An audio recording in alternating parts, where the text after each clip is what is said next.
They call him the Butcher Alpha. And the moment I entered his house, I knew I wasn't leaving. I had heard the name long before I ever saw his face. Spoken in whispers at the edge of market stalls. Muttered by guards who crossed themselves as if the sound alone could summon death. Mothers used it to frighten disobedient children into silence. Warriors used it as a warning to one another: do not cross that border, do not enter that land, do not draw his attention. The Butcher Alpha did not take prisoners. That was the first thing everyone agreed on. So when I woke up on a bed that was not mine, in a room that smelled of smoke, iron, and pine, my first coherent thought was that I must already be dead. The second was that death, apparently, was far colder than I had imagined. Stone pressed against my bare back when I tried to move. My muscles screamed in protest, stiff and aching, as if I had been dragged for miles. My throat burned. My wrists felt wrong, heavy, numb. Panic flared sharp and sudden in my chest, forcing my eyes open.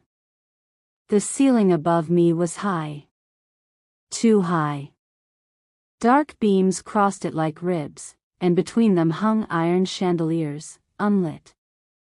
The walls were stone, ancient and scarred, marked with lines that were not cracks but something else, slashes, gouges, as if claws had once dragged across them in fury.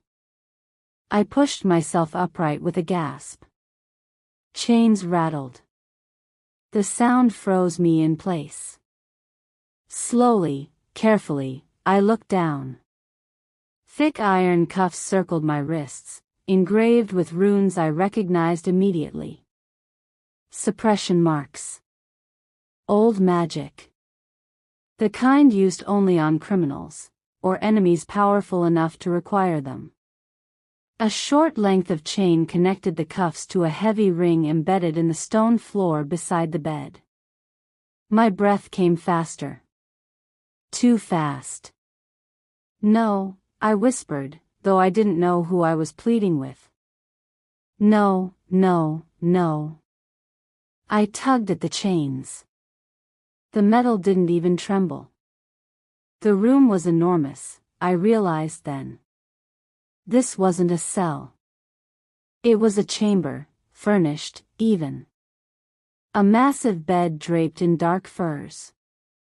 A carved wooden table near a wide hearth, its ashes still warm.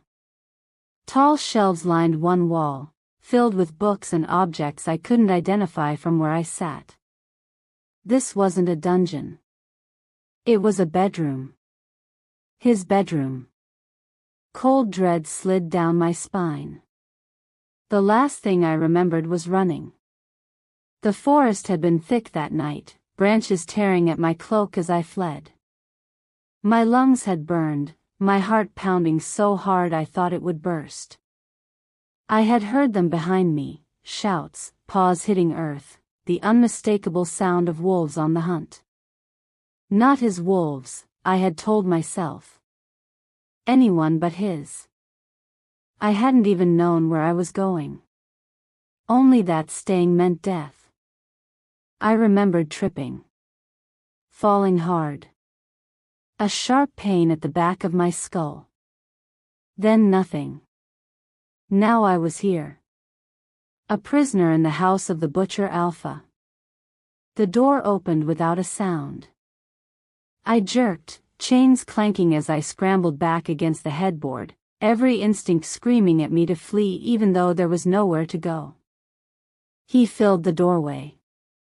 The stories hadn't done him justice. He was tall, far taller than any man I had ever seen. Broad-shouldered, power rolling off him in waves so heavy I could feel it pressing against my skin.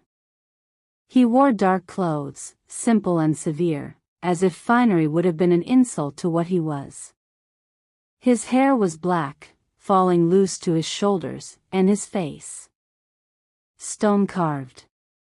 That was the only way I could think to describe it. Hard lines. Sharp cheekbones. A mouth that had forgotten how to smile, or had never learned. His eyes were a pale, icy gray, the color of a winter sky just before a storm breaks. Those eyes locked onto me. I stopped breathing. He didn't rush forward. Didn't snarl or bare his teeth. He simply stood there, silent, watching me the way a predator watches wounded prey, not with hunger, but with calculation. "You're awake," he said at last. His voice was low. Calm. Unhurried. It was somehow worse than if he had shouted. I swallowed, forcing air into my lungs. Where am I? My house. The words settled over me like a sentence. I tightened my fingers around the edge of the bed. Why am I chained? A pause. He stepped inside and closed the door behind him. The soft click echoed too loudly in the room, final and absolute. "Because you tried to run," he said. My heart slammed against my ribs. I didn't know whose land I was on. "That," he replied, moving closer, "is a lie." I shook my head frantically. "I swear." "You crossed 3 marked borders," he interrupted, his gaze never leaving my face. "You passed 2 warning stones carved with my sigil. And you still ran deeper." I opened my mouth, then closed it again. Because he was right. I had seen the symbols. I knew what they meant. I had just been desperate enough to think I could outrun a legend. He stopped a few steps from the bed. Up close, the air around him felt charged, like the moment before lightning strikes. There was blood on his knuckles, dried dark against his skin. My stomach twisted. "You know who I am," he said. It wasn't a question. "Yes," I whispered. "Say it." The command was soft. Deadly.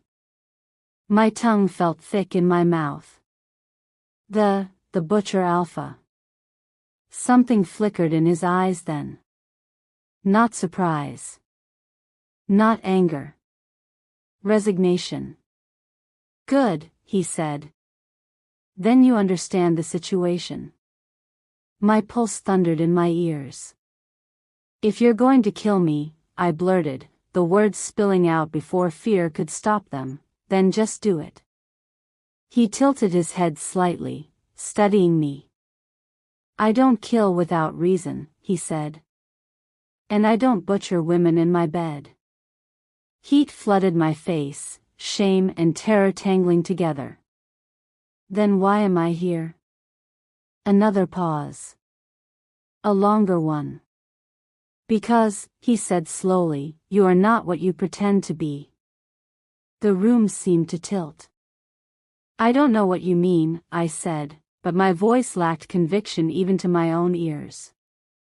He reached into his coat and withdrew something small. Metal glinted in the low light. A pendant. My pendant. I stared at it, my chest tightening. "How did you get that?" "It fell from your neck when my men caught you," he replied. His fingers closed around it, the chain slipping between them. "Do you know how many lies that little thing tells?" I stared at the floor, my jaw clenched. "I could smell it on you," he continued. "From the moment you crossed into my territory. Old magic. Concealment spells layered so carefully they would fool most alphas." His gaze burned into me. But not me. I forced myself to look up at him.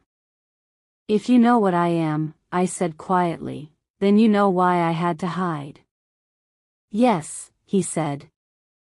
"I do." Silence stretched between us, heavy and suffocating. Finally, he turned away, moving toward the hearth. "You will stay here," he said, as if discussing the weather. You will not leave my house without my permission. You will not attempt to escape again. And if I do? I asked. He looked back at me then, and for the first time, something truly frightening crossed his face. Then, he said softly, "You will learn why they call me the butcher." My breath caught. He turned and walked toward the door. "Wait," I said, the word tearing from my throat before I could stop it. He paused but did not turn around. "You said you don't kill without reason," I whispered. "What's your reason for keeping me alive?"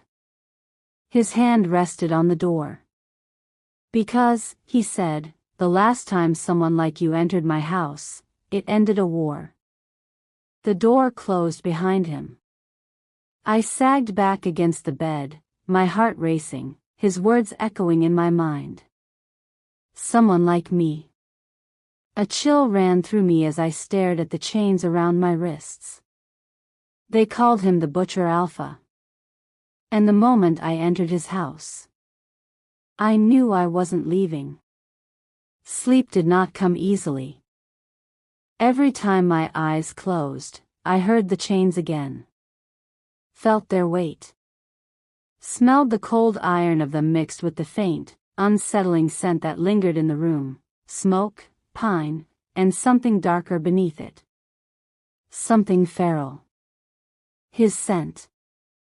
I lay awake long after the door had closed behind him, staring at the ceiling beams until my eyes burned. My thoughts circled endlessly around the same terrifying truths. I was alive. I was exposed. And the most feared alpha on the continent had decided not to kill me. That should have been a relief. Instead, it made everything worse. Sometime later, how long, I couldn't tell, the door opened again. This time, it wasn't him. A woman entered, her steps cautious, eyes lowered. She was older, her hair threaded with silver and pulled back into a severe knot. She carried a tray of food and a folded bundle of clothes. She froze when she saw I was awake. "You're conscious," she murmured, more to herself than to me. I watched her carefully. "Who are you?" "My name is Alara," she said, after a brief hesitation. "I oversee this wing of the house." This wing. The word sent a shiver through me. She approached the bed slowly, setting the tray on the table near the hearth.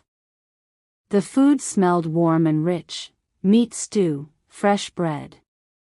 My stomach clenched painfully at the scent, betraying how long it had been since I'd last eaten properly. "You should eat," Alara said. "You'll need your strength." "For what?" I asked. Her mouth tightened. "Living here." I glanced down at the chains. "Is that what you call this?" Her eyes flicked to the cuffs, then away. "The Alpha ordered them. Not me." "Does he order everything?" I asked. A pause. Then, quietly, "Yes." She stepped closer and placed the folded clothes on the bed beside me. Simple garments. Dark, sturdy fabric. Nothing ornamental. Nothing that could be torn easily. "He doesn't like waste," she added, as if explaining something obvious. I didn't respond. Alara hesitated, then reached for the chain, inspecting the runes. "I can loosen these slightly. So you can move about the room." I stiffened. "About the room?" "That is as far as you're permitted," she said gently. "For now." "For now," I echoed. She adjusted the mechanism with a practiced hand. The chain lengthened, giving me enough slack to stand and walk a few steps without yanking painfully against the ring in the floor. When she finished, she straightened and met my gaze. There was no cruelty in her eyes. Only caution. "Do not test him," she said softly. "Many have. None have succeeded." I swallowed. "Why does he keep servants, if he's such a monster?" Her expression hardened. "Because monsters don't build houses like this. Or protect lands no one else dares to." Before I could ask what she meant, she bowed her head and left. The door closed. Again, I was alone. I ate slowly, forcing myself to take measured bites even as hunger screamed at me to devour everything. The food was excellent. Rich. Nourishing. It unsettled me more than if it had been barely edible. No one who planned to kill me later would bother with this. After eating, I stood, testing the slack in the chain. It allowed me to pace the room in a rough circle. The floor was smooth stone, cool beneath my bare feet. The hearth crackled softly, as if someone had stoked it recently. He was nearby. The thought made my skin prickle. I explored as much as the chain allowed. The shelves held books, old ones, many written in languages I could barely read. Histories. Treatises on pack law. Maps marked with borders I recognized, and some I didn't. On one shelf, set apart from the rest, lay a collection of weapons. Cleaned. Carefully arranged. Each blade bore marks of use. This was not a madman's hoard. This was an alpha's armory. A low knock sounded at the door. My heart lurched. Before I could answer, the door opened. He entered with the same quiet authority as before, his presence instantly dominating the space. His gaze flicked briefly to the empty bowl on the table. "You ate," he noted. "Yes," I said. "Good." He crossed the room and stopped just outside the reach of my chain. Close enough that I could see the faint scar cutting through his eyebrow. Close enough that his scent wrapped around me, thick and overwhelming. He looked down at the cuffs. They're loosened. "Elara did it," I said quickly. "I know." I lifted my chin. "If you're going to keep me here, I want to know why." His eyes narrowed slightly. "You don't make demands in my house." "I'm not making demands," I said, my voice trembling despite my effort to steady it. "I'm asking what you want from me." Silence stretched between us. "Finally," he said, "you will stay until I decide otherwise." "That's not an answer." "It is the only one you're getting." Frustration flared hot and sudden. "You can't just lock me up because I crossed your land." "I can," he replied calmly, "because you are carrying magic that could destabilize 3 packs if it fell into the wrong hands." My breath hitched. "You don't even know what I am," I said. "I know enough," he said. "I know you are not prey. And you are not harmless." He stepped closer, just inside the length of the chain. The iron went taut, stopping me from retreating any further. "You will follow 3 rules," he said quietly. "First, you will not lie to me." I clenched my jaw. "Second, you will not attempt to leave my house." My hands curled into fists. "Third," he said, his gaze darkening, "you will not provoke my wolves." "I haven't seen any wolves," I said. A dangerous glint entered his eyes. "You will." He turned to leave. "Wait," I said again, hating how small my voice sounded. He paused. "If I follow your rules," I asked, "what happens to me?" For a long moment, he said nothing. Then, without looking back, he replied, "That depends on what you are hiding." The door closed. I sank onto the edge of the bed, my thoughts racing. He knew. Not everything, but enough to be dangerous. The pendant lay heavy in my thoughts, the magic woven into it now useless in his territory. Without it, I was exposed. Vulnerable. And worst of all, something about him unsettled me in ways fear alone could not explain. As the fire crackled softly and night deepened beyond the narrow windows, one terrifying realization took root in my mind. The chains around my wrists were not the only thing keeping me here. And I had a feeling that, before this was over, I would learn exactly why. The fire had burned low when he returned, but I had stayed awake, listening. Every step outside the room echoed through the halls, making my skin crawl. I hadn't slept properly since I'd arrived. I didn't know if I could. Then he appeared, silent as shadow, standing just inside the room again. I had thought I'd memorized the way his presence filled the air, but it hit me anew each time. Heavy. Controlled. Unyielding. "You're awake," he said. Not accusing. Not commanding. Just stating fact. "Yes," I whispered. My voice barely carried in the silence. He moved closer, and I could see the faint rise and fall of his chest, the subtle tension in his posture. He was a predator, and I was prey, yet something in the way he observed me suggested calculation rather than immediate hunger. "I want to understand," I said, forcing my voice stronger than it felt. "Why am I alive? Why haven't you?" He raised a hand. Calm. Controlled. "Because death isn't always necessary. Sometimes, it's instructive." I frowned, trying to follow his words. Instructive? He tilted his head, the pale gray of his eyes catching the firelight. "You think survival is always a gift. Sometimes it is punishment. Sometimes it is preparation. Sometimes, it is mercy." I swallowed hard, unsure if I should be relieved or terrified. "Mercy?" "Yes," he said softly, almost a whisper. "I could have ended you the moment you crossed my borders.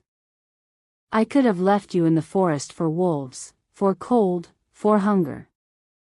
I didn't. You should consider that carefully." I could barely breathe. His words weren't empty, they carried weight, history, danger. Every syllable pressed against my chest. "And why?" I asked finally, almost inaudible. "Why do you spare me?" For the first time, he hesitated. Something like contemplation flickered across his face. Not softness. Not weakness. But a pause in the relentless authority that defined him. "Because," he said finally, his voice low and deliberate, "you are not what you appear to be.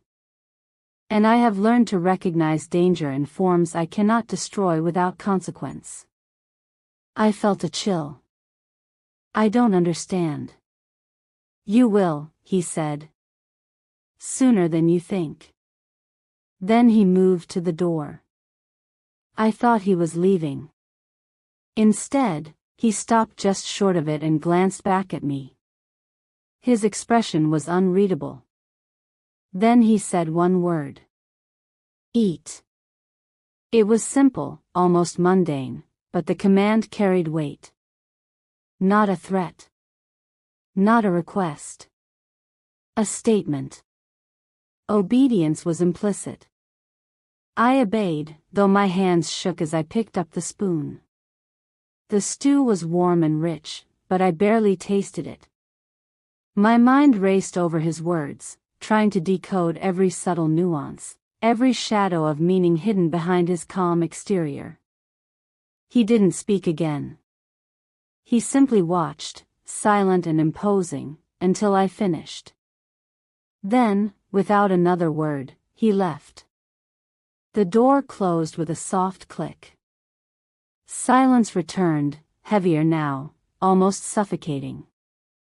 I realized something terrifying. This man, this Butcher Alpha, had given me a choice. Not death, not immediate punishment, but a test. And I was failing. I didn't know the rules yet. I didn't understand the game he was playing. But I knew one thing with absolute certainty.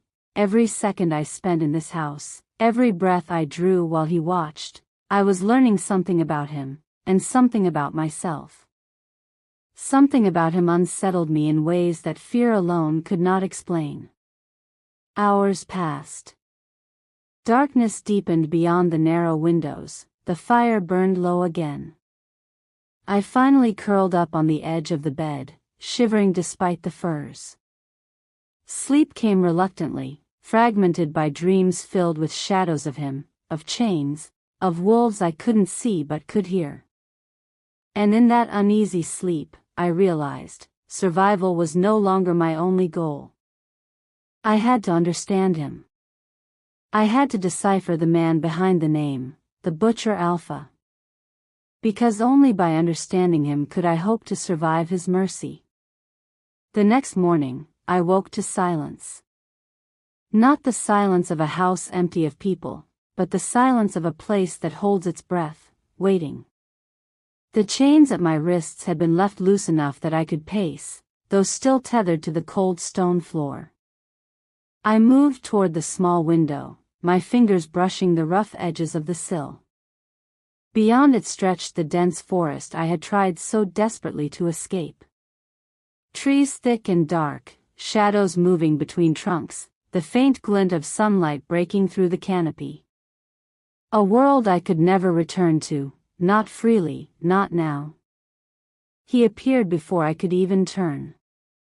I hadn't heard the steps, silent as always, but the weight of him made my chest tighten. "You're awake," he said, voice calm, as if he had simply expected it. "Yes," I whispered. "You move silently." "I need not announce my presence," he said. "There is no one here to challenge me." I studied him. "Your house," I trailed off. "It's strange. Ancient." His eyes flicked to the walls. "It has history. Secrets. Walls do not speak unless you know how to listen." I frowned. "Secrets?" "Yes." He gestured toward the far side of the room. "Every wall here holds a story. Every mark, every scratch, every stone, is part of it. Do you wish to see?" I hesitated. He didn't give me the option to refuse. "Come." With the slack of the chain, I followed him across the room. My bare feet made little sound on the stone, but the air felt heavy, almost alive. He stopped before a section of wall that looked no different from the others. I ran my hands along it. Cold. Solid. No sign of movement. He placed his hand flat against it. I flinched as the stone shifted, sliding aside silently to reveal a narrow passageway. "You should not have seen this," he said quietly. "But now that you have." I swallowed hard, my pulse hammering. "What is this place?" He gestured for me to step in. Hesitantly, I did. The passage was tight, dark, and smelled faintly of damp earth and old iron. Faint markings lined the walls, symbols, runes, and scratches that I recognized, though I didn't know their exact purpose. "Why would you hide this?" I asked, my voice low. What's back here? He followed silently, placing himself behind me, close enough that I could feel the heat radiating from him. This house is a fortress, he said. Not for protection alone. For knowledge. For power. And for vengeance.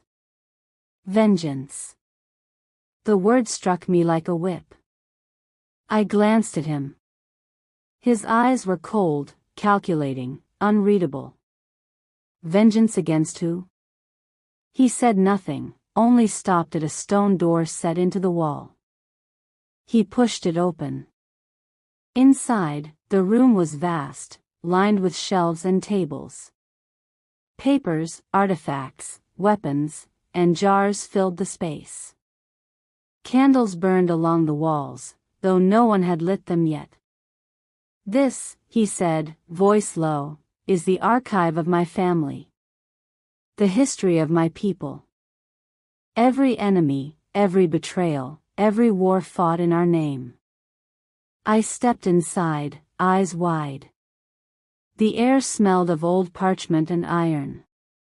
The sheer weight of it pressed down on me. You've kept all this, why? To remember. To learn. To ensure it never happens again. He studied me then, the shadows of his face flickering in the candlelight.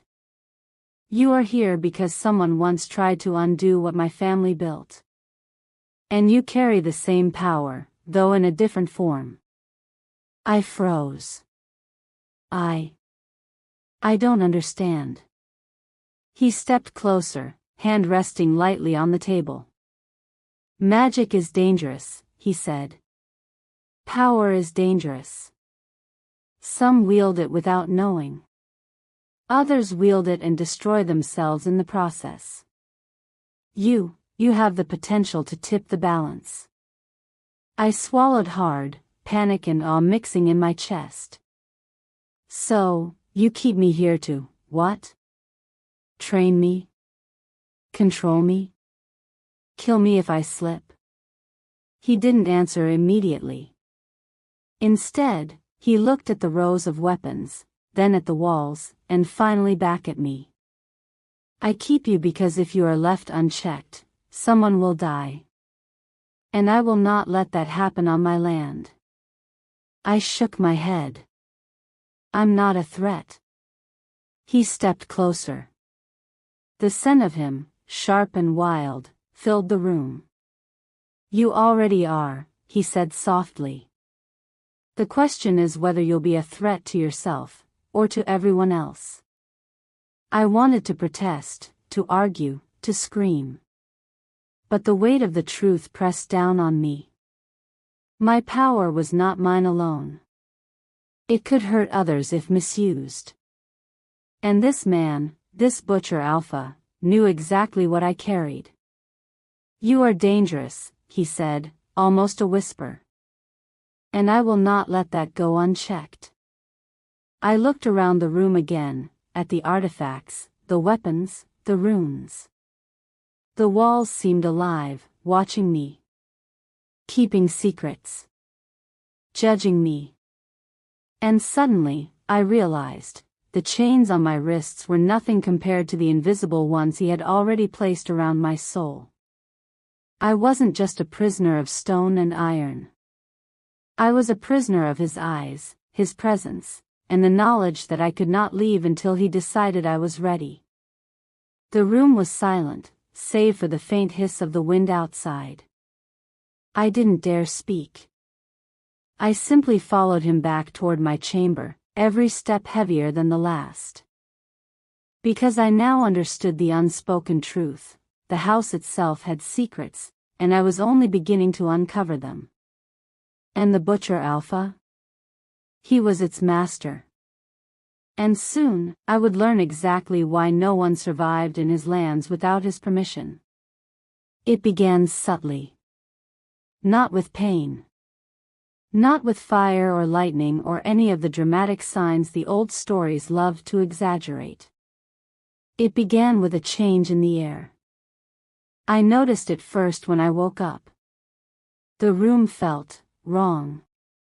Too warm, despite the dying fire. The scent of smoke and pine was stronger, heavier, curling into my lungs with every breath. My skin felt tight, hypersensitive, as if every nerve had been pulled closer to the surface. And beneath it all, him. His presence lingered even though he wasn't there. I sat up slowly, heart racing, my fingers curling instinctively against the furs. The chains slid softly over stone as I moved, but even that familiar sound couldn't ground me. Something inside me was awake. Restless. Hungry. I pressed a hand to my chest, frowning.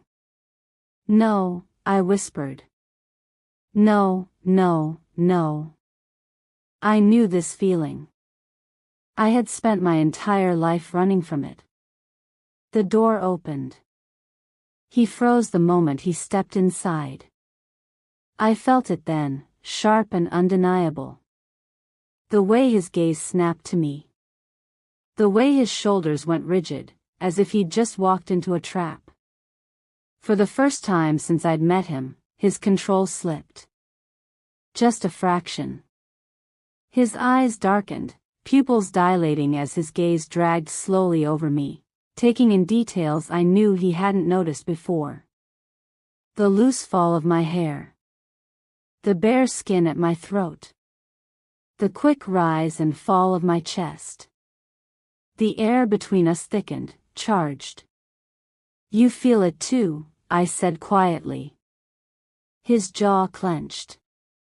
"No," he said. "Too fast. Too sharp." "Yes," I insisted, my pulse roaring in my ears. "Something's changed." He took a step back, as if distance alone could fix what was happening. "Do not speak." "Why?" I demanded, fear and something dangerously close to curiosity twisting together inside me. "Because you recognize it?" His hands curled slowly into fists at his sides. "Stop," he growled. The sound of it sent a shiver straight through me. I swallowed. "This house, the runes, the land. You said it reacts to power. To magic."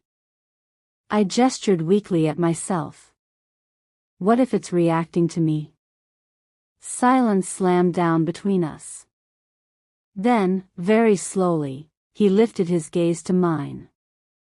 "What you're feeling," he said, voice low and deadly calm, "is something I will not allow." My breath caught. Allow? He crossed the room in 3 long strides and stopped just short of the chain's reach. His presence pressed against me like a physical force. "There are bonds," he said, "that are forged without consent. Instincts that ignore reason. I have spent my life resisting them." Understanding dawned slowly, horrifyingly. "You're talking about a mate bond." His eyes flashed. "No." The denial was too fierce to be convincing. My heart began to pound. "You felt it the moment I woke up. That's why you're angry." "I am not angry," he snapped. "You're afraid," I said softly. That did it. In a blink, he was closer, looming over me, his voice a low snarl. "Do not mistake restraint for fear." I should have shrunk back. Instead, something reckless stirred inside me. "Then why won't you look at me?" For a long moment, he didn't. Then, slowly, unwillingly, his eyes met mine. The world seemed to tilt. The pull was immediate. Violent. Not physical, but deeper, like something inside me had reached out and tangled itself around something inside him. I gasped. He swore under his breath, turning sharply away. This cannot happen, he said, more to himself than to me. I will not allow it. You don't control fate, I whispered. I control everything in my territory, he said coldly. Including you. The words should have frightened me. Instead, they sparked something dangerous in my chest. You can chain my wrists, I said, my voice trembling but steady, but you can't chain whatever this is. He stopped. Slowly, he turned back. His expression was carved from stone again, but his eyes betrayed him. This bond, he said quietly, destroys people. It makes monsters forget who they are. It has taken everything from me once. The words hit harder than any threat. Once. I softened despite myself. What happened? His gaze hardened instantly. That is not your concern. But it's the reason you're called the Butcher, I said. The silence that followed was thick and dangerous. When he finally spoke, his voice was stripped bare of warmth. You will stay away from me. My chest tightened. We live in the same house. You will stay in your room, he corrected. You will not touch me. You will not provoke this bond. If you feel it, you will fight it. And if I can't? I asked quietly. He looked at me then, truly looked at me, and for the first time I saw something unmistakable in his eyes. Fear. Then, he said, one of us will be destroyed. He turned and left without another word. The door closed, the echo reverberating through the room. I sagged back against the bed, shaking. A mate bond. With the most dangerous alpha alive. They called him the Butcher Alpha. And now, my body, and something far deeper, was beginning to recognize him as mine. Whether he wanted it or not. The howls began at dusk. Low. Distant. Layered with intent. I felt them before I heard them, a vibration through the stone beneath my feet, a tightening in my chest that had nothing to do with fear and everything to do with instinct. The house seemed to wake around me, walls humming faintly as if responding to a threat only it could fully understand. I rose from the bed, the chain whispering against stone as I moved toward the window. Torches burned beyond the tree-line. Dozens of them. My breath caught. The door opened sharply behind me. He was already armored. Dark leather hugged his broad frame, reinforced with steel at the shoulders and chest. A sword hung at his side, its hilt worn smooth from use. His hair was tied back, exposing the hard lines of his face, the scar above his brow. A warlord. Not a captor. Stay away from the window, he ordered. Who is it? I asked. People who should know better. Another howl cut through the air, closer this time. Louder. My pulse spiked. They're not yours. No, he said grimly. They're not. He crossed the room and stopped in front of me, his eyes scanning my face with sharp intensity. Listen to me carefully. What happens tonight has nothing to do with you. That's a lie, I said. They're here because of me. His jaw tightened. They're here because they think I'm weakened, he said. Because I haven't butchered anyone in months. Because they believe rumors. What rumors? He hesitated for half a heartbeat. That I'm distracted. Understanding slammed into me. By me, I whispered. He didn't deny it. Another howl echoed, closer still. The sound carried arrogance. Challenge. They know, I said. About the bond. They suspect, he corrected. And they intend to test it. I swallowed hard. What will you do? His gaze dropped briefly to the chain at my wrists. What I've always done, he said. End it. He turned to leave. Wait, I said, the word tearing from my chest.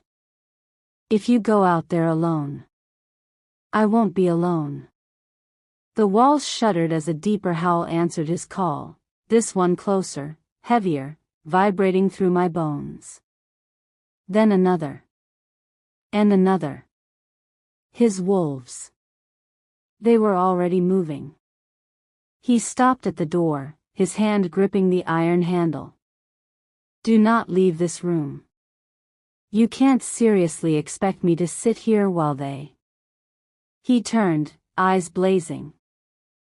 I expect you to survive, he snapped. Because if anything happens to you, there will be no restraint left in me. The words struck harder than any declaration. Before I could respond, he was gone. The house erupted into motion. I paced as far as the chain allowed, heart racing, the sounds outside growing louder, clashing steel, snarls, the thunder of massive bodies colliding. The air reeked of blood and fury, even through the thick stone walls. Then. A scream. Not human. A wolf's death cry. I gasped, clutching my chest as a sharp, blinding pain tore through me. I dropped to my knees, breath ripped from my lungs, the bond flaring violently. No, I whispered. Please. The pain intensified, pulsing in time with my heartbeat. I felt him then, not as a presence, but as raw emotion. Rage. Focus. Cold, lethal resolve. And beneath it all. Fear. For me.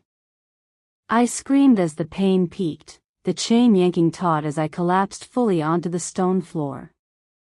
The door slammed open. He stood there, blood spattered across his armor, breathing hard. His eyes locked onto me instantly. What did you do? He demanded. I didn't, my voice broke. It hurts. I can feel everything. He crossed the room in 2 strides and knelt beside me, ignoring the chain as it rattled. His hands hovered over me, uncertain, as if touching me might make it worse. Damn it, he muttered. I told you to stay away from the bond. I didn't choose this. I cried. I can feel you dying out there. His head snapped up. I am not. Another wave of pain ripped through me. He swore viciously. They're using you, he realized. They've brought a witch. She's amplifying it. Then end it, I gasped. End the fight. He looked at me like I'd asked him to tear out his own heart. I can't, he said hoarsely. Not without risking you.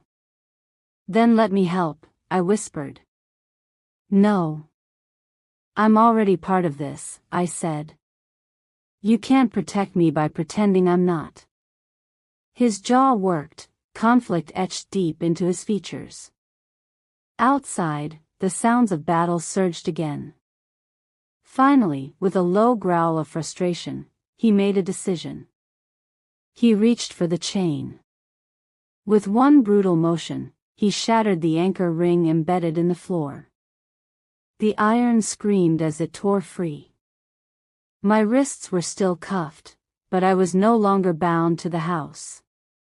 His hands closed around my arms, steady and powerful. Stay with me, he said, his voice rough. Whatever happens next, do not let go. I nodded, breath shaking. Because the war had reached his doorstep. And I was no longer just his prisoner. I was his weakness. And possibly his weapon.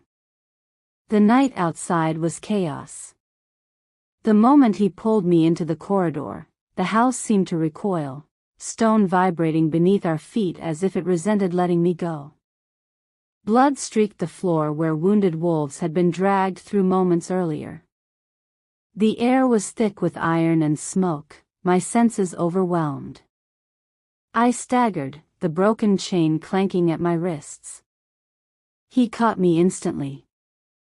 "Focus," he ordered, gripping my arms. "Do not shut down." "I'm trying," I whispered, fighting the dizziness. The bond throbbed violently now, no longer distant pain but a living thing between us, raw, exposed, screaming to be acknowledged. Another howl split the air, followed by mocking laughter. A woman stepped into the courtyard ahead. She was draped in crimson robes, symbols glowing faintly along the hem. Her eyes locked onto me immediately, sharp with triumph. "There she is," the witch purred. "Your weakness made flesh." The Alpha moved in front of me without hesitation, his body a shield. "Leave," he growled.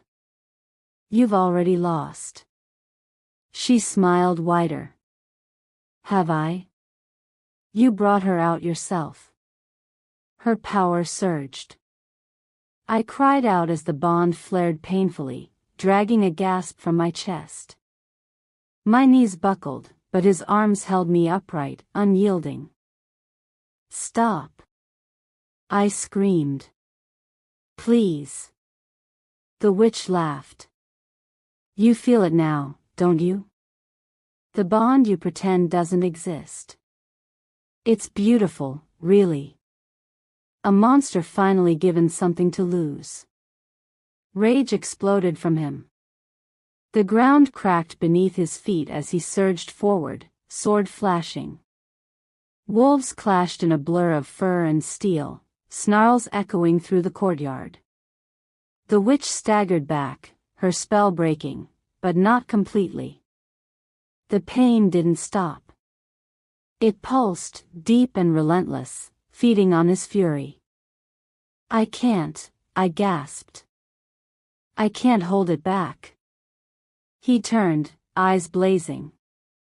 "Look at me." I forced my gaze to his. "Breathe," he commanded. "With me." I tried. In and out. The pain dulled slightly, enough for me to think. "She's amplifying what's already there," I said shakily. "If I push back, if I meet it instead of resisting." "No," he snapped. "You don't know what you're doing." "I know I can't keep running," I said, meeting his gaze. "Not from them. Not from you." Another surge ripped through me. He swore violently and turned back to the fight, but something in his movements had changed. He was protecting me now, not just from enemies, but from himself. The witch recovered, chanting again, her magic lashing toward me like a whip. This time, I didn't scream. I stood my ground. I closed my eyes and reached inward, not toward fear, but toward the thing I had buried my whole life. The power I had hidden. The truth of what I was. The bond responded instantly. Not as pain, but as connection. I felt him then. Truly felt him. His strength. His scars. The endless restraint carved into his soul. The blood on his hands, not from cruelty, but from necessity. And beneath it all, loneliness. "I see you," I whispered. His breath hitched. The witch's magic shattered against an invisible barrier. She stared, stunned. Impossible. I opened my eyes. "You don't control this," I said, my voice steady, resonant with something deeper. We do. The Alpha turned slowly, disbelief etched across his face. The witch screamed as his sword found its mark. Silence fell. Bodies lay scattered across the courtyard.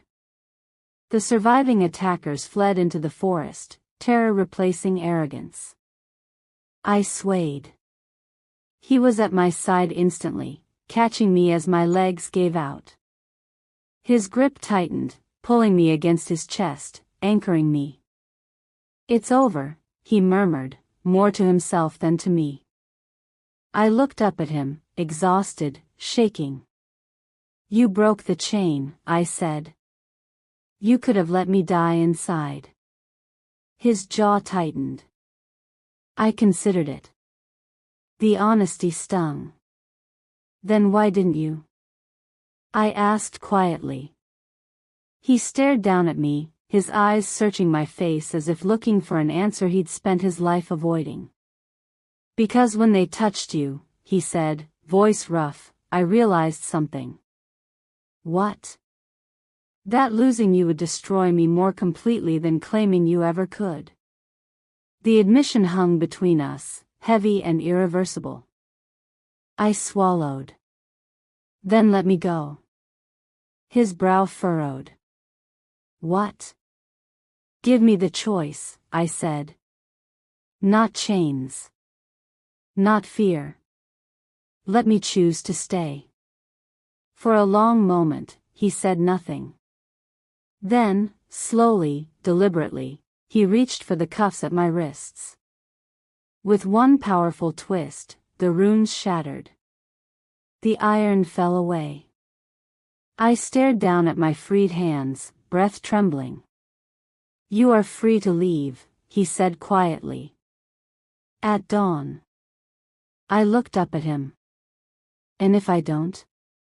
I asked. His gaze darkened, not with threat, but with intensity. "Then you stay as my equal. Not my prisoner." The weight of the choice pressed down on me. Freedom. Or him. I glanced toward the forest beyond the gates, the same forest I had nearly died trying to escape. Then I looked back at the Alpha. The butcher. The man who had broken wars, and now stood waiting, uncertain, exposed. "I'll decide at dawn," I said softly. He nodded once. "I'll be here." As he turned away, I realized something terrifying and exhilarating all at once. For the first time since entering his house, the chains were gone. And the choice was mine. Dawn came slowly, pale and hesitant. Mist hung low over the estate, curling around the stone walls like ghostly fingers. I woke with the memory of the previous night burning under my skin, chains broken, bond awakened, battle survived. He was already awake, standing near the hearth, arms crossed, jaw tight, eyes shadowed. The firelight danced across his face, carving the angles of his cheekbones sharper, harder. He looked human, but only barely. The monster he had spent a lifetime perfecting still lived there, coiled and dangerous. I approached slowly, careful. I wasn't a prisoner anymore, but the bond that tethered us was strong, insistent. My pulse carried in rhythm with his heartbeat. Every step toward him made the air heavier. "You didn't leave," he said, voice low, almost accusing. "I didn't," I replied. My hands flexed at my sides, free and bare. "I thought about it. I could have run." "You could have died," he said, taking a step closer. The firelight glinted off the faint scar on his brow, and I shivered despite myself. "And you could have let me die," I said softly. "But you didn't." His eyes snapped to mine. Pale gray, stormy, impossibly intense. The anger, the control, the restraint, it all wavered for a fraction of a heartbeat. And then, he broke. Not in the way I expected. Not with tears or words. But in his body. His shoulders slumped ever so slightly, the tension in his hands easing. He exhaled through his nose sharply, and for the first time, the Butcher Alpha showed weakness, raw and unguarded. "I don't," he started, then stopped. His jaw worked. "I don't do this. I don't." I waited, silent, letting the words hang. Letting him see me. "People leave me," he whispered finally. "They all leave. Everyone I've ever trusted, they leave. And I can't." I took a careful step closer. The bond thrummed violently between us, a living, breathing thread. It wasn't just magic. It was his raw, unspoken need, his fear, his loneliness. "I'm not leaving," I said quietly. "Not now. Not ever." His eyes met mine then, unguarded, open, human.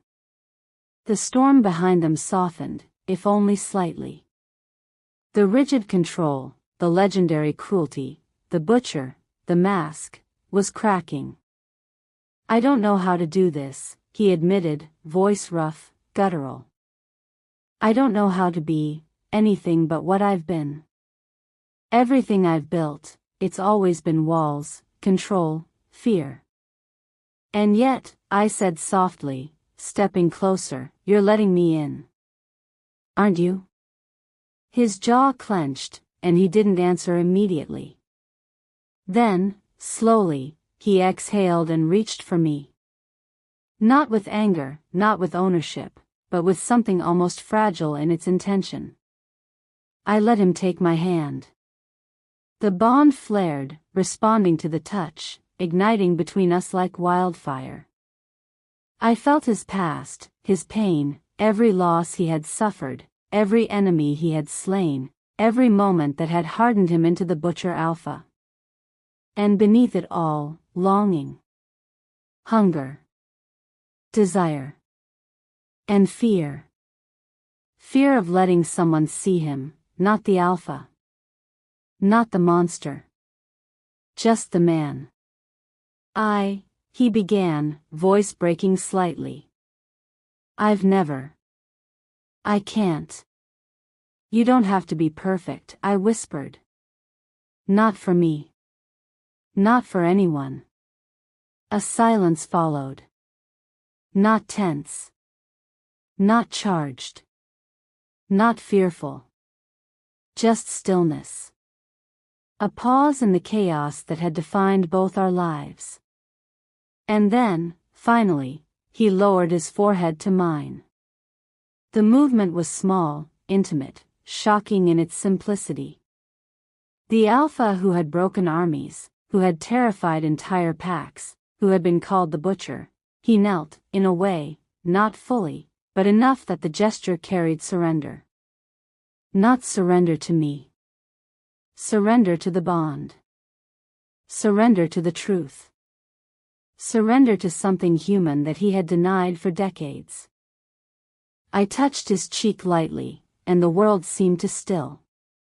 The fire crackled, the mist outside curled like smoke, but inside that room, there was only this fragile, dangerous connection, two souls, tethered by choice, not chains.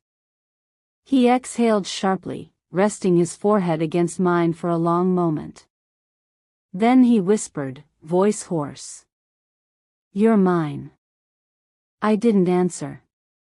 I only let him feel my own heartbeat, steady, unwavering, answering his in kind. The Butcher Alpha had broken, not completely, not utterly, but enough. Enough to let someone in. Enough to let me stand beside him as equal, not prisoner. And in that fragile, trembling moment, I realized something terrifying and exhilarating. The man who had once been a monster was now a man, for me. and I was no longer afraid of him. The dawn bled pale gold through the narrow windows, painting the stone walls in streaks of warmth. The house, our house now, was silent, but not in the absence of life. Silence hung thick, pregnant with the memory of the battle, the bond, and the fragile truce we had just forged. The air smelled of iron, pine, and smoke, the scent of survival and struggle. I sat on the edge of the bed, fingers tracing the lines of the wood, thinking about how everything had changed in the past 24 hours. The chains were gone. The walls that had held me prisoner no longer bound me. And yet, I was no freer than the moment I had stepped into the Butcher Alpha's domain. Because freedom, I realized, was not defined by iron or stone. It was defined by the choices we made, and the men and monsters we chose to trust, or not trust. He moved through the room like a shadow. Silent. Powerful. Dangerous. His hair was still tied back, his armor gone, replaced by simple dark clothing that clung to him like a second skin, emphasizing every muscle, every scar, every line of control he carried in his body. He didn't speak immediately. He never needed to. His presence alone was enough to demand attention, respect, and, yes, fear. I felt the bond thrumming between us. Stronger now, solidified, no longer just instinct or fear, but something tangible, almost physical. I could sense his heartbeat, his thoughts, his tension, and beneath it all, a hunger that matched my own. "You're awake," he finally said, his voice low and measured, yet carrying the faintest trace of vulnerability I had never heard before.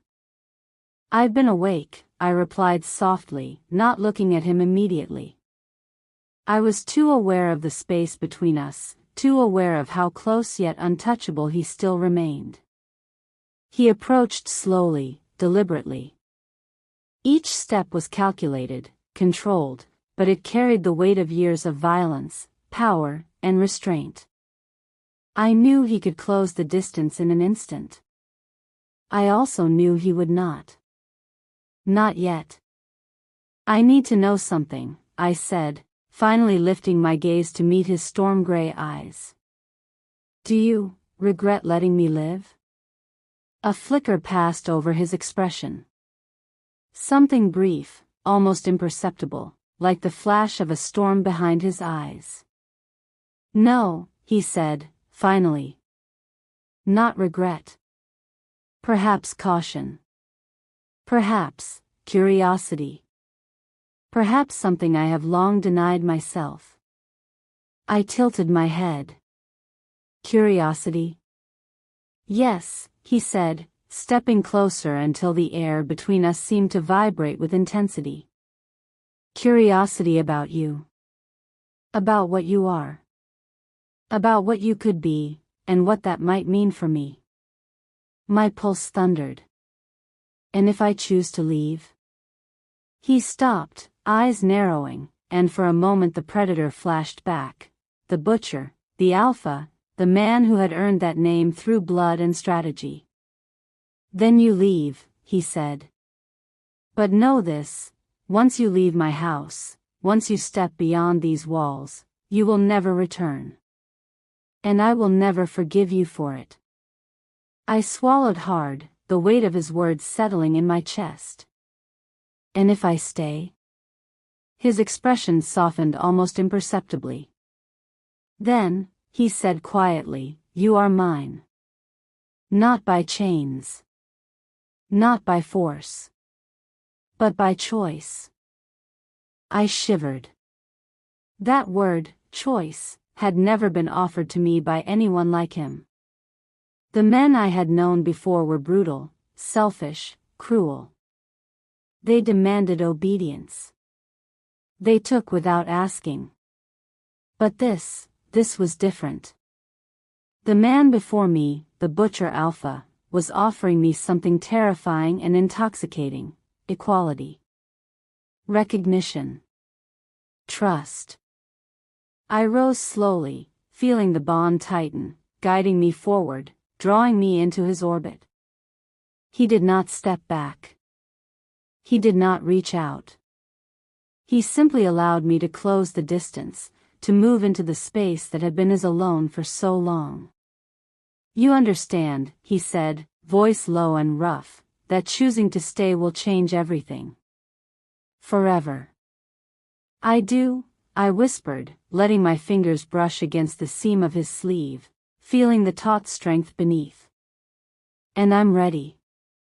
For the first time, I saw the full measure of the man he had been, and the man he could become. The predator, the warrior, the butcher alpha, all of it tempered by restraint, by pain, by a past that had nearly destroyed him. And yet, beneath it all, there was a capacity for something I had never expected, tenderness. He reached out then, slowly, hesitantly, his large hand brushing against my cheek. The contact was electric, searing, and yet gentle, a paradox that mirrored him perfectly. His thumb traced the line of my jaw, and I felt a shiver of recognition, of connection, of belonging. You're mine, he repeated, this time with certainty, with ownership that was no longer a threat but a promise. And I will not fail you. I closed my eyes, leaning into the touch, letting the bond pulse between us. It was more than magic. It was trust. It was acknowledgement. It was a surrender neither of us had intended, yet both had yearned for. Outside, the forest stirred, alive with the whispers of the wind and the distant echoes of past battles. But inside, in this room, in this house, there was only us. Only this fragile, dangerous connection. Only the understanding that we were bound, not by fear, not by chains, but by choice, by necessity, by something that transcended survival. He lowered his forehead to mine, and I felt the weight of his history, his losses, his rage, and his loneliness, all concentrated into this one moment. My fingers tangled in the dark hair at his neck, holding him, grounding him, connecting him to me. I've spent my life, he whispered, voice breaking, being feared. Being hated. Being alone. I never imagined, he paused, exhaled sharply, that someone like you could see me. Not the alpha. Not the monster. Just me. You don't have to hide from me anymore, I said softly. Not ever. For the first time, he allowed himself to relax against me, his massive frame folding just enough to let vulnerability show without shame. The butcher alpha, the man whose name had struck fear into countless hearts, was breaking, and not because of enemies, not because of magic, not because of the world, but because of me. Hours passed. We didn't speak. Words were unnecessary. Each heartbeat, each shallow breath, each pulse of the bond between us conveyed more than any language could. Finally, he lifted his head slightly, his eyes meeting mine again. You stay, he said firmly, voice steady now, decisive. Here. With me. Not as my prisoner. Not as my weakness. But as my equal. My mate. He faltered briefly, then whispered the word that had once seemed impossible to say aloud, Queen. A shiver ran through me, not fear, not hesitation, but awe. The man who had been called the Butcher Alpha, feared by many, revered and reviled alike, had placed his trust, his future, and his name into my hands. I accept, I whispered. The words were a promise. Not just to him, but to the bond, to the house, to the life we would build together. A slow, almost imperceptible smile touched his lips. Good, he said. Because this house, this territory, it will be yours as much as mine. And together, we will protect it. Together, we will command it. And together, his gaze softened, almost tenderly, we will survive it. The fire in the hearth crackled, casting warm light across the stone walls. Outside, the forest stirred, alive with the ghosts of the past and the possibilities of the future. Inside, we stood together, unchained, unbroken, and bound by something far stronger than iron: choice, trust, and the unrelenting pulse of a bond forged in fire and blood. I reached up, letting my hands rest on his broad chest, feeling the steady rhythm of his heartbeat, mirroring my own. Together, I echoed. He pulled me close, arms wrapping around me with a strength that had once terrified me, now comforting. Together, he agreed. And for the first time in both our lives, the butcher Alpha and his mate, his queen, stood unchallenged in the house that had once been a prison. We were no longer captive and captor. No longer prey and predator. No longer prisoner and butcher. We were bound by choice. By bond. By blood, fire, and survival. And we were unstoppable. I survived the butcher Alpha's house, but would you? Could you face a man who controls everything, your fate, your choices, your heart, and live to see the sunrise? Comment below, I'd stay if you'd fight beside me, or I'd run if you'd escape while you can. Don't forget to like this video if you felt the tension, and subscribe for more dark, thrilling alpha romance stories that will keep your heart racing.